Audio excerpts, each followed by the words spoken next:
So, welcome, viewers. We are being joined by a very special guest from Maldives. He is a former vice president and former tourism minister of Maldives, and perhaps one of the most credible voices in the politics of Maldives. Mr. Adeeb, thank you so much for joining us here on CNN News 18. Appreciate you joining and perhaps agreeing to speak to us on the fresh diplomatic row that has started after the derogatory remark that has been made by a sitting minister of Muizu government. First of all, your thoughts on that, your reaction to the derogatory remark that has been made against Prime Minister Modi. Thank you very much for having me here. I have tweeted as well. I think Maldives government has already condemned, and I believe I also strongly condemn the derogatory remarks and also the racist comments, which is very uncalled for, and I think it's not important. And these ministers are deputy ministers who are before activists in the party, but now they should understand they're also in senior positions of the government of Maldives, so they should not engage in Twitter or social media on this kind of rows. And I think this is very uncalled for, and I believe that Maldives government should take more stern action on this. Well, the sentiments are flowing high, and in fact, there are a lot of emotions attached to Prime Minister Modi. Prime Minister Modi is not just a Prime Minister of India. He is perhaps the leader of the global South. He is also a global leader with the highest approval rating. He not only have followers in India, but all across the globe. And the way it is trending on social media platforms, the way, the sitting minister is being bashed on social media platform. She is being asked to apologize. And perhaps even people are asking for her resignation. Do you see that the only way to get out of this current row is to make the sitting minister resign? I think government of Maldives should make them resign as well and make them apologize, and as well as build more firm relations with India, because as you said, Prime Minister Modi is a regional power and also a global leader, as well as India is going towards a $5 trillion economy. So Maldives should go forward with hand to hand with India and integrate our economies. Maldives has been blessed with Indian investors and also Indian celebrities who have promoted Maldives during my time. I brought also a lot of Indian celebrities. So we should go forward hand in hand, and we should not give room for these misunderstandings and also hatred and also intolerance. Is not part of Maldives tourism ever. So we have to go forward. We have to reconcile, and I would say the Maldives government should take strong action against these ministers, and then build more good relations with India and other countries as well. Yeah, and sir, also, in fact, when the previous regime was in power in Maldives, India and Maldives have come closer.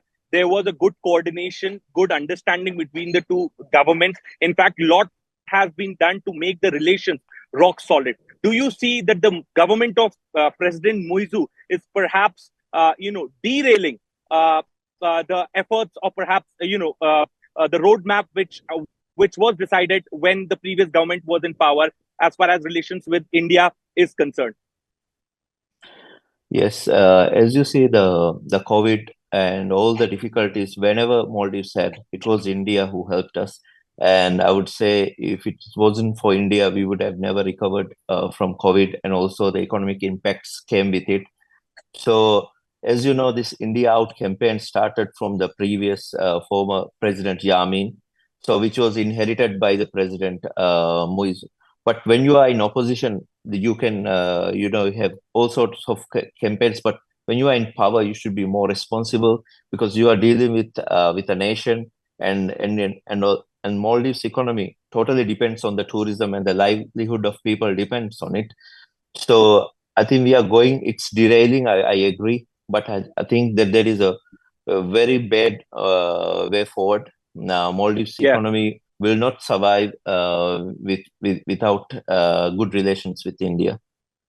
Okay, when the general elections in Maldives were going on, they largely, I mean, sitting in India, we saw those elections happening between pro-India and pro-China forces. So Mr. Moizu is seen as somebody who is pro-China.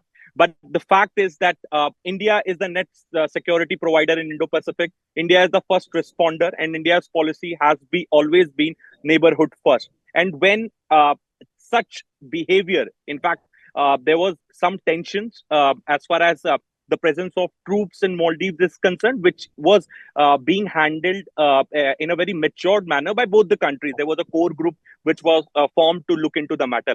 But what has happened now, the way the tweets were made, it looks like that this minister has the blessings of the senior leadership in the government of Maldives. Because despite the row and despite the harsh criticism of the tweets and the condemnation, there has not been any resignation or perhaps news of resignation of the minister. All we have been told or perhaps have been informed by the government of Maldives is that they have distanced themselves from the statement. In fact, there is also no mention of the action against the sitting minister. How do you look at this behavior of the government? Yeah, as you mentioned, the former President Jammeh made a political issue of India, and I would say when you are in the government, we should handle it more maturely. It is diplomatic because this is the defense agreements and also the helicopter agreements were mostly for medical aid, medical evacuations, Yes, which were yes. the agreements which was signed by the previous same party which is already in the power. So Mm. there are agreements signed. So we should deal it diplomatically, and if they want to get out from it, also they have to review the agreements and come out of it because there will be clauses on that. But everything should be done diplomatically. It is not something for the social media And, or a media war. and also, sir, I would also like you to highlight, because in fact the data is available with us also, that how Indian troops have saved lives of people in Maldives by doing air evacuations. And in fact, India has always been the first responder whenever Maldives required help. I want you to Yes. throw some light on that. Yes, in fact, where it was in President Yamin's government when I was also the tourism minister, he Yes, actually signed up for the next helicopter as well as the next Donia flight, which is yeah. being used for Maldives now for over 8 to 10 years for medical Okay. evacuation, which has saved lives. And those troops are for the maintenance of the craft. So there Hmm. has never been any local incident where the local people has been upset on that. So these are diplomatic things. This is not the only country where the foreign troops are based. So there is mutual benefits on that. So these are diplomatic things that has to be settled, within the closed doors, and it should not be, done in the media, social media, and the media. I don't believe in So that. do you, yeah. So do you ask for a resignation of a sitting minister? Do you Yeah, want yeah. action should be taken against her in the Yes, larger good of the relations between the two countries? yes, they should both should resign, and also government should suspend them or actually make them resign and take stern action to show that we will not tolerate this kind of behavior towards a global leader, and also this it hurts the sentiments of 1.5 billion people, and Yeah. we cannot do that, and we should not do that. And if you take the Maldives population, we all love India, so it doesn't represent the sentiments of the whole population of Maldives or the Maldivian Okay. people. Okay. And also want to know at this that even if we go by the data that is available in public domain, India has surpassed the trade with Maldives, the flow of people to Maldives. And it is now it's topping the charts as far as the tourists are concerned to Maldives. Now, in these times when the people from the Bollywood, the main brand ambassadors of the Maldives tourism are promoting Lakshadweep, are perhaps tweeting about it. How do you look at this change in narrative? And do you hold the current regime accountable and responsible for this change in narrative and change in preference of not just the Bollywood celebrities but the other influencers in India, those who were promoting Maldives tourism before, but now have perhaps talking about the other destinations like Lakshadweep and other good tourist places in India? Yeah, I believe because of this raw, this social Yeah, media irresponsible comments has yeah, ignited that.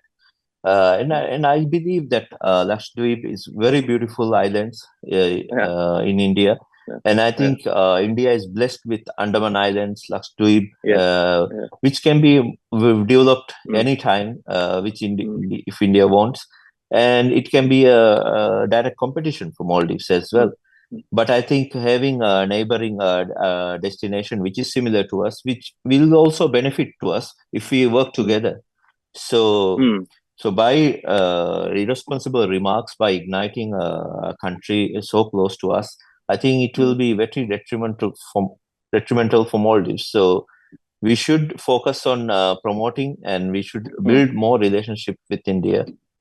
mm. Okay. Thank you so much for joining us here on CNN News 18. Appreciate you joining us, and perhaps the everyone who follows Prime Minister Modi, who is a follower of Prime Minister Modi, appreciates your position on this entire issue. Thank you so much. Thank you very much.